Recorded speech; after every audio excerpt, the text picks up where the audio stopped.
I don't drink coffee every single morning. Sure, I like it, but I've never been one of those people who can't function without it.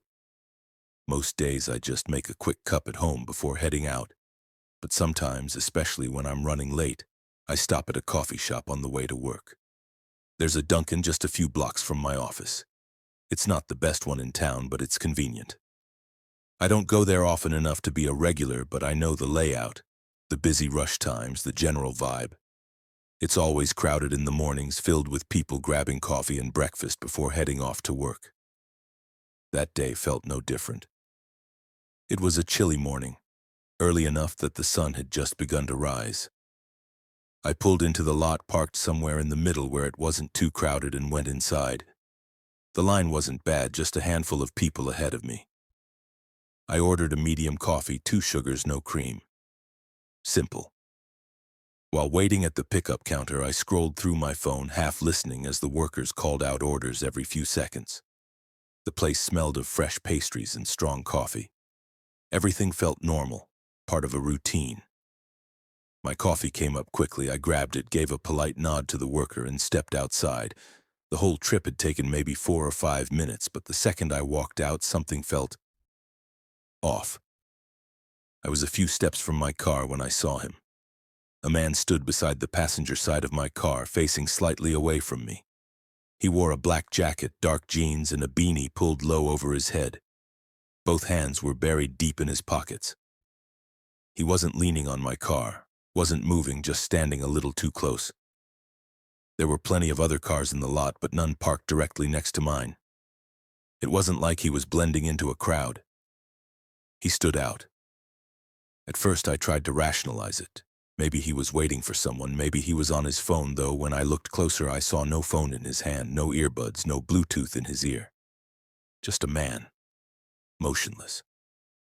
A ripple of unease slid down my spine. Still, I wasn't about to make a scene over nothing. I pressed the unlock button on my key fob. The car chirped. He didn't move. I walked straight past him, trying to look unfazed, and got into the driver's seat. I set my coffee in the cup holder, started the car. That's when the passenger door opened. Before I could even process it, the man slid inside and shut the door behind him. I froze. My brain lagged, struggling to comprehend what was happening. He sat rigidly, facing forward, his hands still buried in his jacket pockets. "What the hell are you doing?" I snapped, sharper than I intended. No response. "You're in the wrong car," I said louder. Still nothing. He stared straight ahead like I wasn't even there. My heartbeat spiked. "Get out!" I barked. He didn't move. I reached for my door handle, ready to bail, when he suddenly moved, fast, too fast. His hand shot forward and yanked my keys straight from the ignition. "What the?" I lunged for his hand, trying to pry the keys back. He twisted away, gripping them tightly. He was stronger than I expected, and when I grabbed his arm, he seized my wrist in a crushing grip. Pain shot up my arm, and I gasped. "Let go!" I shouted. He didn't listen. Then, with the keys clutched in his fist, he lashed out, raking the metal across my cheek. Not deep enough to draw blood, but enough to hurt like hell. Instinct kicked in. I shoved my weight against the door, forcing it open, and stumbled out onto the pavement. Heart hammering, I reached into my pocket, pulled out my phone, and bolted back toward the Dunkin'. I burst through the doors, nearly colliding with a woman holding a tray of coffees. She started to say something, but I didn't stop. I dialed 911, my voice trembling as I told the dispatcher what had just happened. People in the shop stared, their conversations dying out as they saw my panicked face. Through the glass, I looked back just in time to see my car reversing out of its spot. "He's stealing my car!" I shouted. The manager rushed to the door, eyes wide, as the man in the black jacket floored it, peeling out of the lot and vanishing into traffic. 10 minutes later, the police arrived. I gave them every detail I could, what he looked like, what he wore, which direction he drove. They took my statement, and I spent hours dealing with paperwork, calls, the whole nightmare. But here's the crazy part. They actually caught him. Apparently, he drove recklessly, weaving through lanes until a cop spotted him. When they tried to pull him over, he fled, leading them on a short chase before ditching the car and running into a wooded area. They found him hiding under a bridge. A few hours later, I got my car back. No major damage, just some fingerprints and, strangely, a cigarette butt left in the cup holder. I haven't gone back to that Dunkin' since. And now, every time I get into my car, the first thing I do is lock the doors. I never liked working the night shift at the donut shop, but at 42 years old, I didn't exactly have a lot of career options left. Bills had to be paid, and the quiet hours of the night at least gave me time to think, to be alone. Most nights were uneventful, just me, a pot of coffee, and the occasional late-night customer. But that night was different. That night changed everything. The Dunkin' on Oak Ridge Avenue was small, tucked between a laundromat and a gas station. At night, it always felt lonelier than during the day. The fluorescent lights buzzed constantly, a dull hum that worked its way into your bones if you sat in silence too long. It was close to 2:50 a.m., almost closing time. Only one customer had come in the last hour, a truck driver who nursed a large coffee in the corner. He had left about 10 minutes earlier, leaving me completely alone. I'd already begun my closing routine, wiping down the counters, stacking trays, shutting off machines one by one. My back ached from standing for hours and my patience was wearing thin. I just wanted to lock up, drive home, and collapse into bed. Then the bell above the door jingled. I looked up, a flash of irritation burning in my chest. The last thing I needed was another straggler this close to closing. The man who walked in immediately felt wrong. He was tall but gaunt, his clothes hanging loosely off his frame like he had lost a significant amount of weight in a short time. His cheeks were sunken, his beard patchy, and his hair unkempt. His eyes darted around the shop as if scanning for something invisible. He moved with a strange, uneven shuffle, like his joints didn't quite work the way they should. A chill settled in my gut. Still, I forced myself to go through the motions. "Welcome to Dunkin'. What can I get you?" My voice was flat, drained of all effort. He didn't answer. He just stared at me, unblinking, his lips twitching faintly. I cleared my throat. "Sir?" Finally, his dry, cracked voice rasped out. "What should I have?" It was such a bizarre question that I felt irritation spike through my unease. "Decide for yourself." "I'm not your dad," I muttered without thinking. The second the words left my mouth, I regretted them. His jaw clenched. His left eye twitched. For a long, uncomfortable pause, he stood completely still, and then he muttered, "Coffee. And a plain donut." "Fine." Whatever, I turned to prepare his order, though I could feel his gaze drilling into the back of my neck. The sensation crawled down my spine like cold fingers. I set the coffee and donut on the counter. "Here you go." He took them silently and shuffled to the seating area. I let out a breath, grabbed the mop, and went back to cleaning. For a few moments, the shop was silent again. Then, a sound, a strange, slow dragging against the tiles. I turned around.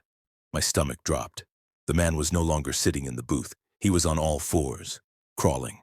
His coffee cup lay spilled across the floor, the donut untouched on the table. But it wasn't just that he was crawling, he was moving like an animal.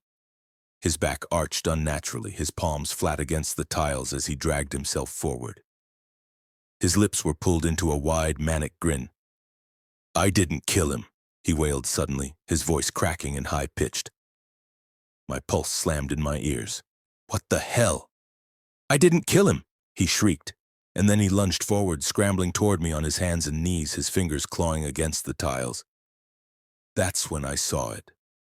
A knife, pulled from his coat, glinting under the harsh fluorescent lights. I stumbled back, my chest tightening. Hey man, relax, all right?" My voice shook. His grin faltered, his body trembling. But then he screamed again, louder, his face twisted in anguish. "I didn't kill him!" And he charged. I ran. Instinct took over. I bolted through the kitchen, shoving trays aside, nearly slipping on a bucket of mop water I'd left on the floor. Behind me, I heard the frantic slap of his palms, the scrape of his shoes, his ragged breaths. I crashed through the back door into the cold night air. My car was only a few feet away. My hands shook as I fumbled with my keys, nearly dropping them. Then, a clang. I whipped my head around. He was there.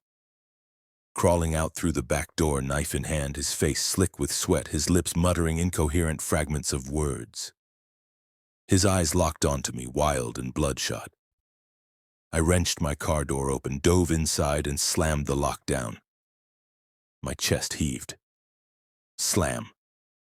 His forehead smacked against the window, leaving a smear of blood and sweat. Slam. The knife clinked against the glass, over and over. "I didn't kill him," he screamed, his voice breaking into a sob. I twisted the key in the ignition. Nothing. The fuel gauge blinked empty.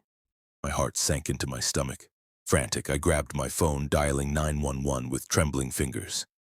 "There's a man. He's got a knife. He's trying to kill me. I'm at Dunkin Donuts, 324 Oak Ridge Avenue. Please hurry." I dropped the phone, barely able to breathe. The man was still there, pressing his face against the glass. His lips hovered inches from the window. Then suddenly his voice softened. A whisper. "I didn't kill him." His forehead pressed gently to the glass, fogging it with each breath. His eyes weren't filled with rage anymore. They were filled with something else, something raw, pain, deep, agonizing pain. My chest tightened, my vision blurred. And then, blackness. When I came to, the world was flashing red and blue. Police cars filled the lot, lights spinning across the asphalt. 2 officers dragged the man away, his wrists cuffed. He wasn't resisting. He just kept muttering over and over, "I didn't kill him. I didn't kill him." A detective crouched beside me. "You all right?" I nodded numbly, my whole body trembling. The detective sighed, looking back at the man in the squad car. "His name's Andrew Hale. Been in and out of psychiatric facilities for years." "Why does he keep saying that?" I asked hoarsely. The detective hesitated, then said, "When he was 10, his little brother was hit by a car. His father blamed him, beat him, abandoned him. He's been reliving that guilt ever since I looked at Andrew. For the first time, I didn't just see a madman with a knife. I saw someone broken, someone trapped in a nightmare he couldn't escape. That night burned itself into me. The night shift at Dunkin Donuts would never feel the same again. And I would never forget Andrew Hale, the man who didn't kill him." I never believed in ghosts. Not really. I've always been the type to look for the logical explanation first. If a door slammed shut, it was the draft. If a pipe groaned in the wall, it was old plumbing. If I heard creaks in the night, it was just the house settling. That's what I told myself my whole life. But now I know better. It started the day Lisa and I moved into our new house. We'd been renting apartments for years, constantly moving around, never putting down roots. Finally, we found something we could actually afford, a little 2-bedroom home on the edge of town. The neighborhood was quiet, filled with older couples and young families. The kind of place where people waved hello from their lawns but didn't pry too much into your life. Perfect, really. Except for one thing. Right next door, separated only by a leaning wooden fence, was the charred husk of an old Dunkin Donuts. It had burned down almost a decade ago, but for some reason the lot had never been cleared. The building still stood, half collapsed, windows broken, roof sagging. Blackened bricks were all that remained of the once bright facade. Weeds grew up through cracks in the pavement, wrapping around the base of the walls like skeletal fingers. Lisa hated it immediately. "I don't like it," she said, arms crossed, frowning at the ruin from our backyard. "It's just an old Dunkin'," I told her, forcing a laugh. "It looks wrong," she muttered. "Come on," I said, wrapping an arm around her shoulders. "It's not a haunted house. It's fast food. The worst thing that ever happened there was probably a messed up coffee order." She didn't laugh. The first box showed up a week later. It was early morning, just after sunrise. I stepped outside to grab the paper, and there it was on our doorstep. A white cardboard box sealed with a pink Dunkin' sticker.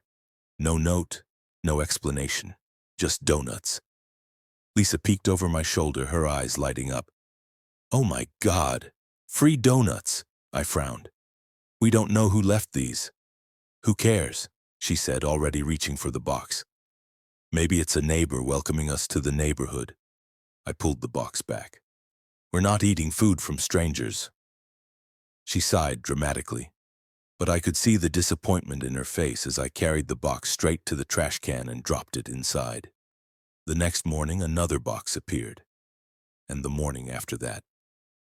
Every single day at exactly 6 a.m., there it was, a fresh box of a dozen donuts perfectly arranged inside as if they'd just been picked up from a store. I asked around the neighborhood. Nobody knew anything about it. One guy shrugged and said, maybe it's some kind of weird promotion? Dunkin' burned down, I reminded him. Then maybe someone's playing a prank, he said. But it didn't feel like a prank. Frustrated, I set up a security camera on the porch. If someone was leaving the donuts, I'd catch them. That night, I barely slept. I kept checking my phone for notifications. Nothing. The next morning, I rushed to check the footage. At 6 a.m., the camera showed the porch empty. And then, in the very next frame, there it was, the box. No one walking up, no hand reaching in. Just 1 second, nothing, the next second, donuts. I stared at the screen, my hands going cold. What the hell? Lisa leaned over my shoulder, biting her lip.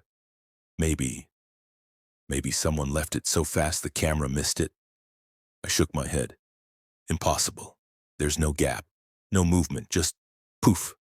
It's there. Lisa gave me a nervous smile. Well, maybe they just appear. I shot her a look. Okay, she said, throwing up her hands. Maybe you're right. Maybe it's weird, but... Her eyes flicked back to the box on the porch. They do look good. That night, I woke up to the soft crinkle of cardboard, the sound of a box being opened. I rolled over in bed. Lisa's side was empty. My stomach dropped. I crept into the kitchen. Lisa was standing at the counter, a half-eaten donut in her hand, powdered sugar dusting her lips. She smiled sheepishly when she saw me. Relax, John. They're just donuts. I told you not to eat them. They taste fine, she said, taking another bite. Honestly, I don't know what you're so paranoid about.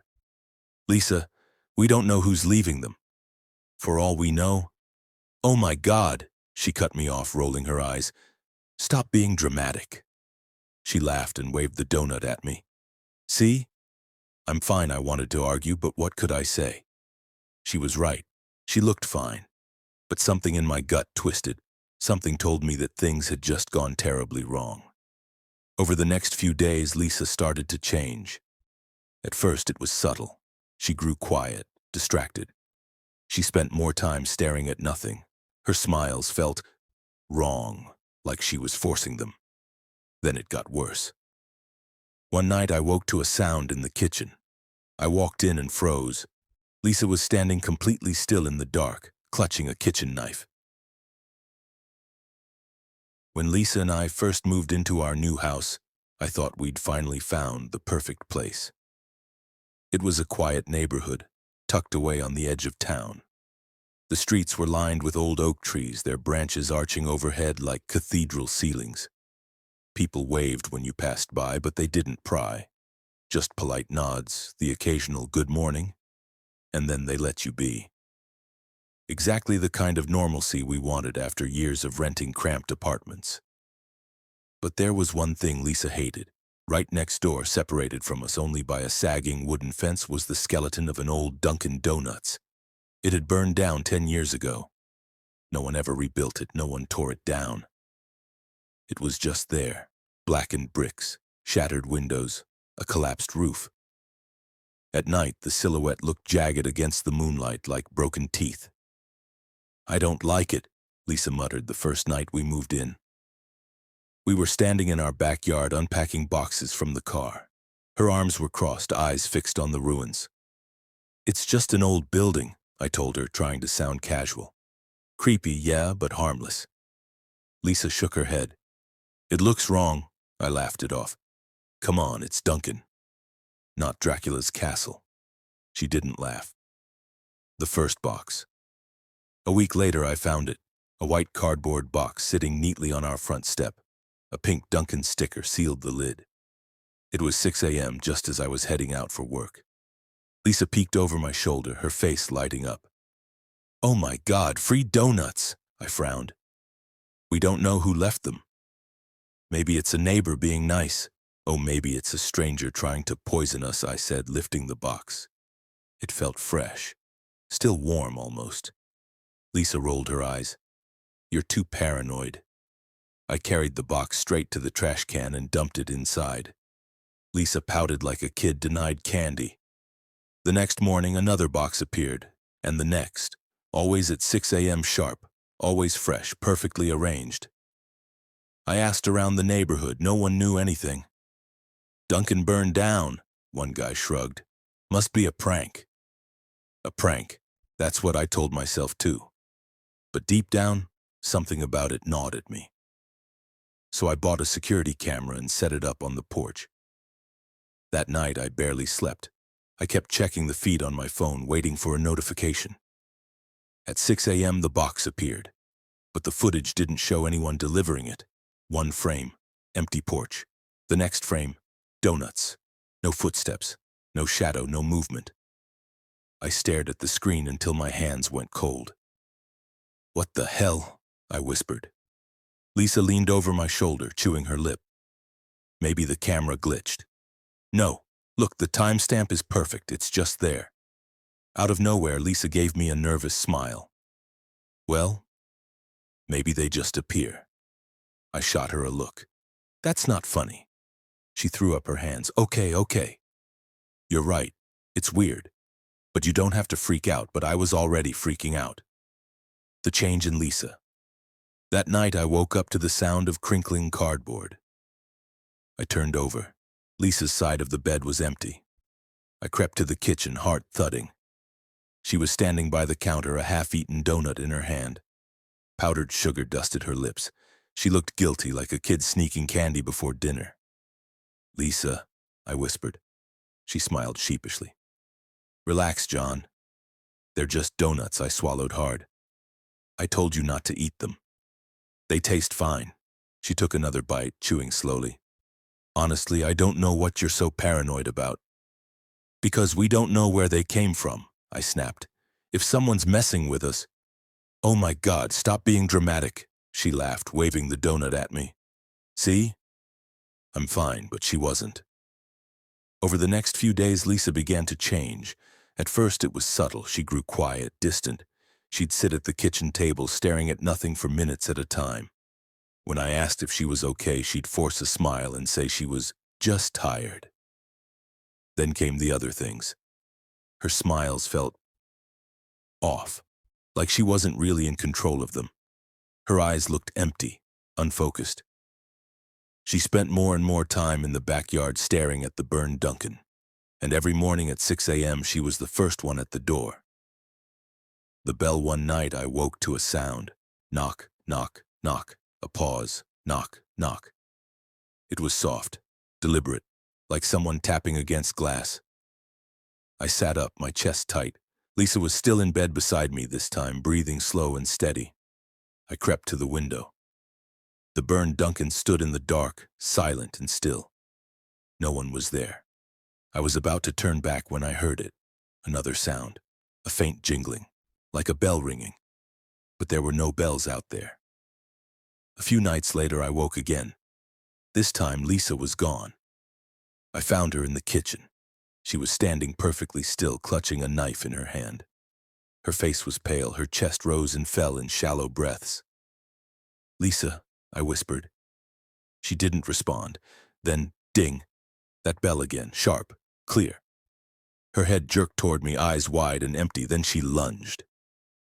The knife slashed through the air where I had been standing a second before. I stumbled back, shouting her name. "Lisa, stop!" she growled, low, guttural, not like her voice at all.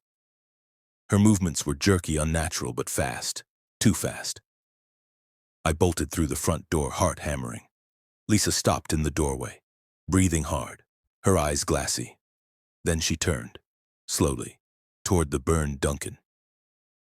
Curse, the ritual neighbors came out of their houses, woken by the shouting.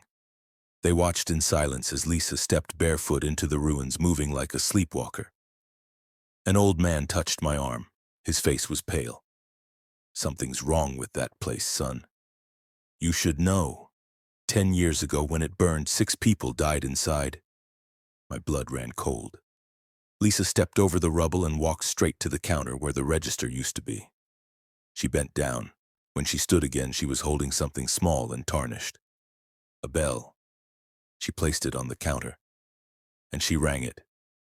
Ding. Ding. Ding. The air grew heavy. The temperature dropped so fast my breath turned white. Shadows seemed to bend, stretching across the cracked floor. Lisa's face was blank, empty. I screamed her name, but she didn't hear me. She just kept ringing. Ding, ding, ding. And as the sound echoed into the night, I swear I saw shapes moving in the burned-out building, dark, crooked figures rising from the ashes, coming closer, drawn to the sound of that cursed bell. I never liked the night shift at Dunkin. At 42, I wasn't exactly spoiled for options. Bills needed paying, and working nights meant fewer customers, fewer headaches. Most nights were the same. Wipe down the counters, keep the coffee fresh, wait for the occasional trucker or night owl to wander in. But that night was different.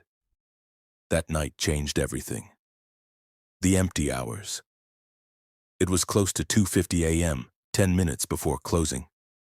The shop was nearly silent except for the buzz of the fluorescent lights overhead and the soft hum of the refrigerators. A truck driver had been sitting in the corner earlier, sipping his coffee. Nice guy, left a decent tip. But he'd pulled out 20 minutes ago, and since then I'd been completely alone. I'd already started my closing routine, wiping down the counters, stacking trays, shutting off a few of the machines. My feet ached, my back was stiff, and all I wanted was to lock the door, cash out, and go home. That's when the bell above the door jingled. I sighed. The last thing I needed was another customer dragging things out. The stranger. He walked in slowly, tall, thin. His clothes hung off him like he'd lost too much weight in too little time. His cheeks were hollow, his beard patchy, hair unkempt. But what struck me most were his eyes, sunken, darting around the room like he was scanning for something only he could see. I forced myself into autopilot. "Welcome to Dunkin. What can I get for you?"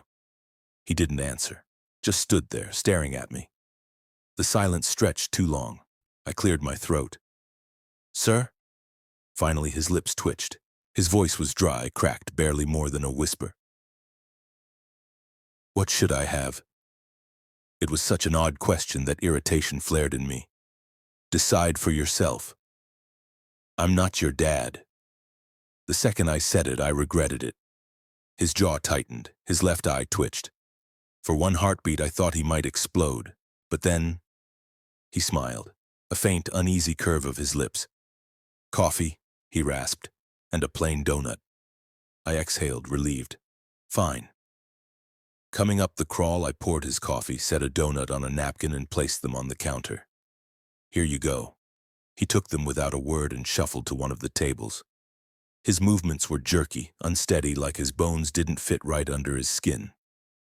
I turned back to my cleaning, trying to shake off the unease that clung to me, but then, shf, shf, shf, a sound behind me, like something dragging across the tile. I spun around, my stomach dropped. The man was on all fours, crawling. His coffee lay spilled across the floor, his donut untouched on the table. But he wasn't just kneeling. He was positioned like an animal, palms flat, back arched, head low. And his face was twisted into a grin so wide it looked painful, teeth bared, eyes gleaming with something wild. Then he spoke. "I didn't kill him." His voice was high-pitched, frantic, cracking with emotion. "What the hell?" I stammered. He slammed his palms against the floor, crawling closer. "I didn't kill him! I didn't kill him!" I stumbled backward. "Sir, just relax, all right?" He reached into his coat. My heart lurched. He pulled out a knife. The blade caught the dim light, glinting as he waved it erratically. The chase panic surged through me. "Hey, hey, put that down!" I shouted, but my voice shook. He lunged forward, the knife scraping the tile as he dragged himself toward me on hands and knees. "I didn't kill him," he screamed again, his voice breaking, raw with pain. I bolted. I ran through the kitchen, shoving trays aside, knocking over a bucket of mop water. My shoes slipped on the wet floor, but adrenaline kept me moving. Behind me, the sharp slap of his palms against tile, the scrape of metal, his ragged breath. I crashed through the back door into the empty parking lot. My car was just a few feet away. Fumbling with my keys, I nearly dropped them. My hands shook so badly I could barely fit the key into the lock. A clang behind me. I whipped around. He was there. Crawling out of the back door, knife clutched tight. His face glistened with sweat, his lips moving, muttering to himself, "I didn't kill him. I didn't kill him." I threw myself into the driver's seat, slammed the locks, jammed the key into the ignition. Nothing. The fuel gauge read empty. My blood ran cold. He was at the window now. Slam! His forehead smacked against the glass, leaving a smear of blood and sweat. Slam! The knife clanged against the window over and over. "I didn't kill him. I didn't kill him." The whisper. I yanked my phone from my pocket, fingers trembling as I dialed 911. "There's a man. He's got a knife. He's trying to kill me," I gasped. "I'm at Dunkin Donuts, 324 Oak Ridge Avenue. Please, hurry." I dropped the phone, chest heaving. He was still there, still smashing his face into the glass. Then, suddenly, he stopped. His voice dropped to a whisper. "I didn't kill him." He pressed his forehead against the window, eyes locked on mine.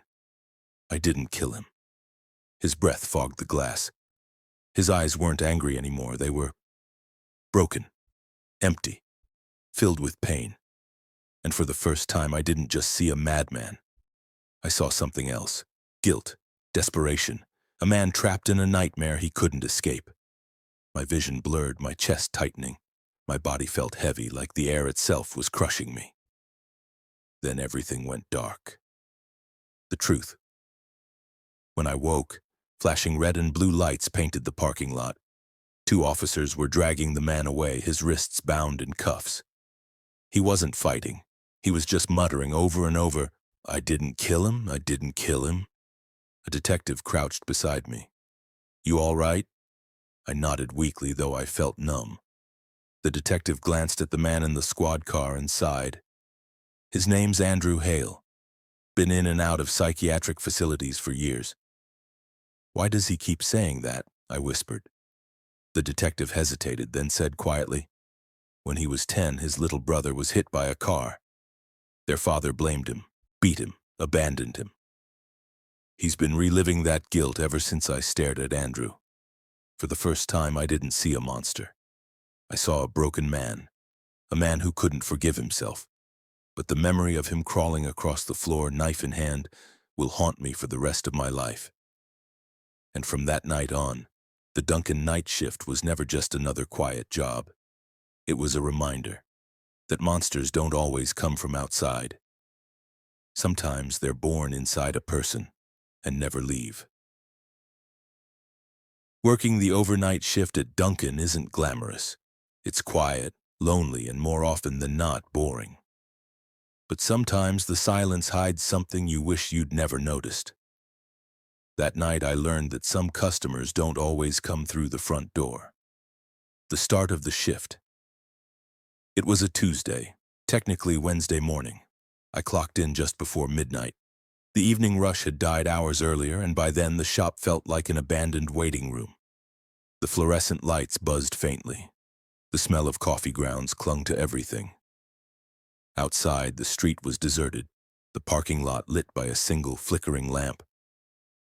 My manager, Denise, had left right at midnight. She handed me the keys, told me to lock the front door at 2 a.m. if it got too quiet, and left without another word. So it was just me, alone. I didn't mind, really. I'd done the overnight shift plenty of times. Drunks from the bar down the street would wander in around 1, then maybe a trucker or 2. But by 2:15, no one had shown up. The door was still locked. The whole shop was mine. I should have enjoyed the peace. Instead, something felt off. The first sign I was restocking napkins behind the counter when I heard it. A soft thump. It came from the dining area. I froze, napkin stack halfway into the dispenser. My eyes flicked toward the tables. Empty. Chairs tucked in. Nothing on the floor. I told myself it was nothing. Maybe the ice machine shifting. Maybe the HVAC kicking on. But then, another sound. This one sharper, like fingernails dragging across a table. Screech! The hairs on my arms stood up. "Hello?" I called out, my voice too loud in the quiet shop. Silence. I stepped out from behind the counter, scanning the room. Every booth was empty, the glass doors still locked. But when I looked closer, one of the chairs had moved, just slightly, tilted at an angle. I knew for a fact I'd pushed all of them in earlier. My throat went dry. The coffee machine, I retreated behind the counter, pretending not to notice. If someone was in there, maybe they'd stay hidden. Maybe they'd just leave. I busied myself with brewing a fresh pot of coffee, the hiss and gurgle of the machine a comforting distraction. But halfway through the cycle, click. The machine stopped. I frowned. I hadn't touched anything. Click. The warmer switch flipped off. I reached out, confused. My finger hovered an inch from the button, and then it flipped back on, by itself. I yanked my hand back like I'd been burned. The smell of scorched coffee filled the air. That's when I heard the whisper, right behind me. "You shouldn't be here." The shadow I spun around so fast I nearly slipped. No one. The dining area stretched out before me, empty and still. But near the far corner booth, something moved, a shadow. Not cast on the floor, not against the wall. It was standing there, tall, thin, watching me, and then it crawled under the table. My chest tightened, every instinct screaming at me to run, but my legs wouldn't move. "Who's there?" I shouted, though my voice cracked. Silence. The booth was empty. The lock, I bolted for the front door. My hands fumbled with the lock, twisting, shoving, pulling. It wouldn't budge. The key was in my apron pocket. I jammed it into the lock, but it just spun uselessly. Something behind me shifted. Slow, deliberate footsteps. I pressed my forehead against the glass, praying for headlights in the lot for anyone driving by. But the street was empty, dead silent. Then, tap. A fingertip pressed against the glass beside my face, from the inside. I staggered back, heart hammering. No one was there. But the glass stayed fogged, like someone had just breathed against it. The bathroom, I needed a weapon. Something, anything. The mop handle in the supply closet. That was my first thought. I rushed toward the back, past the bathrooms. As I passed, one of the doors creaked open, just a sliver. The women's room. A dark gap yawned between the door and the frame, and from inside came the faint sound of dripping. Drip. Drip. Drip. I leaned closer, squinting into the shadows. A face stared back at me, upside down, pressed against the gap where the door should have met the wall. Eyes wide, mouth stretched into a grin too big for its skin. I stumbled back, my scream caught in my throat. The door slammed shut with a deafening bang. When I worked up the courage to open it, the bathroom was empty, bone dry, not a single drip. The exit. That was it. I wasn't staying another second. I grabbed my bag, didn't bother clocking out, and sprinted for the back exit. The key stuck in the lock again, but this time I didn't stop twisting until it finally gave. Cold night air rushed over me, and I collapsed against the wall outside, gasping. I didn't look back. I didn't even go for my car right away. I just stood there, trembling, clutching the keys until my knuckles went white. When I finally dared to turn, the dining room lights were still on, and through the glass, in the farthest booth, someone was sitting there, watching me. I don't know if it was a man, a woman, or something else, but I swear it was smiling.